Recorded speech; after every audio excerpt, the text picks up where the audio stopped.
All right, let's jump straight into this explainer and throw you right into the absolute most hardcore biological survival game on Earth.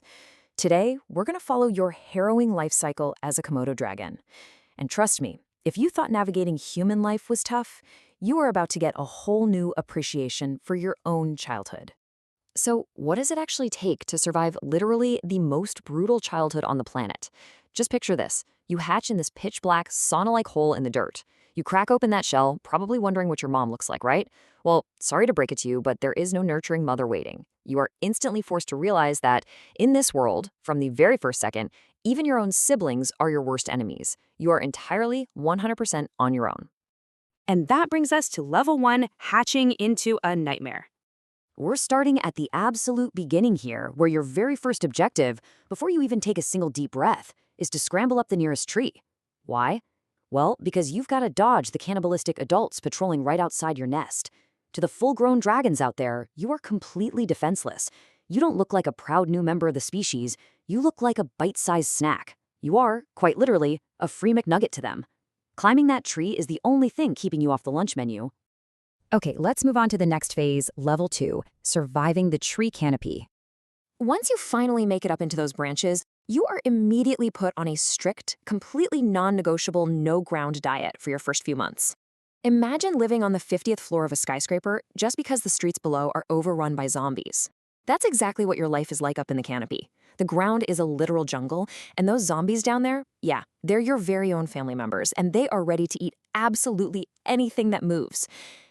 So, the whole trick here is mastering Survival 101. Number 1, find food. Number 2, stay hidden. And number 3, whatever you do, do not fall. You use your mottled brown and green scales as this built-in invisibility cloak to blend in with the leaves and bark. And your diet? It's basically a college student during finals week situation. You're just scavenging whatever you can find. Mostly insects, maybe some small lizards, just scraping by day to day. But look, you can't stay up in the trees forever. Eventually, you drop into level 3 hardcore real-life survival. You have to physically come down from that tree, taking these wobbly, toddler-like steps onto the solid dirt. And man, the exact second your claws touch the ground, the stakes go through the roof. It's life or death. Every rustle in the bushes is a potential threat. It is exactly like playing hardcore Minecraft, but in real life. Your days become these intense mini-missions where you're stalking unsuspecting critters, practicing your stealth, and desperately trying not to end up on a bigger predator's menu.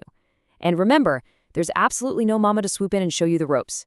It is all trial and error, and an error almost always means game over.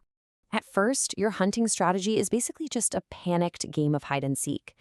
But when you finally nail that first successful hunt, oh, man, it feels like winning the lottery of lizards and rats. It's a massive victory. It completely boosts your confidence and transforms you. You start pushing your boundaries, exploring way farther from your safe tree, acting kind of like a daring reptilian rebellious teenager. Which naturally leads us to level 4, claiming your territory. As you transition into adulthood, the island starts to feel incredibly vast, but also incredibly crowded. All those other dragons are staking their claims to the best hunting grounds, and now it's time to secure your own turf against your surviving siblings. For us humans, moving out means leaving your parents' basement for a flat.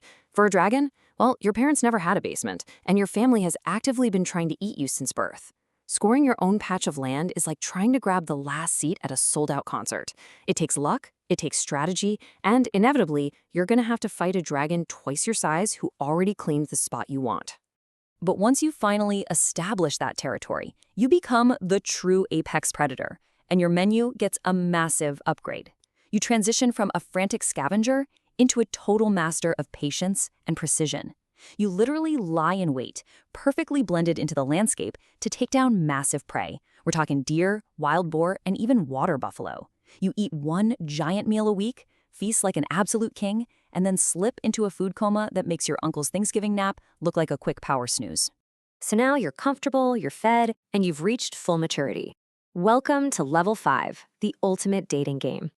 At this stage, usually around the 7 to 10 year mark, that fierce, highly competitive urge to mate finally kicks in. And if you're a male dragon, the competition is unbelievably fierce. You have to physically prove your worth to the females through your strength, your size, and your survival skills. You're sizing up potential partners with a mix of curiosity and caution, knowing full well that if you mess up this chance, your own brother might be waiting in line right behind you to take your place. Now, what if you're a female? Well, your job basically ends the moment those eggs are carefully buried deep in the dirt to hide them from predators. After that, you return to your solitary life. You just leave the eggs to fend for themselves, completely alone, letting this entire brutal cycle begin all over again for the next generation.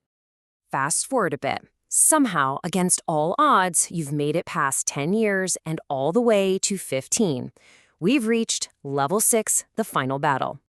In the Komodo world, reaching 15 is a massive achievement.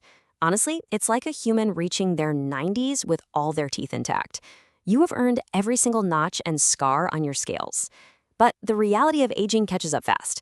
Your muscles aren't quite as strong as they used to be, and your speed is definitely fading. And this brings us to a somber, inevitable reality. A younger, faster, relentless dragon wants your territory. And the ultimate irony here? That younger challenger might actually be your own son. This fight is different from all the others. Survival now requires deep experience and wisdom, rather than just pure brute force. You have to dig into every single trick you've learned over the years. You fight this final, relentless battle. But deep down, you know that whether you win or lose today, the balance of power is permanently shifting. Eventually, battered, weary, and really feeling the heavy weight of time, you retreat. You give one last growl and find a quiet, sunny spot on the fringes of your territory to rest your scales. You just accept the harsh truth of nature. No one rules the jungle forever. The world keeps turning, and the jungle is going to continue with or without you. It's an incredibly brutal yet utterly fascinating circle of life that we've unpacked in this explainer. Somewhere out there right now, a tiny new dragon is hatching in the dark, dodging its siblings, and sprinting for the nearest tree. So, I have to ask, if you were dropped into this exact scenario, do you really think you'd have what it takes to survive the game?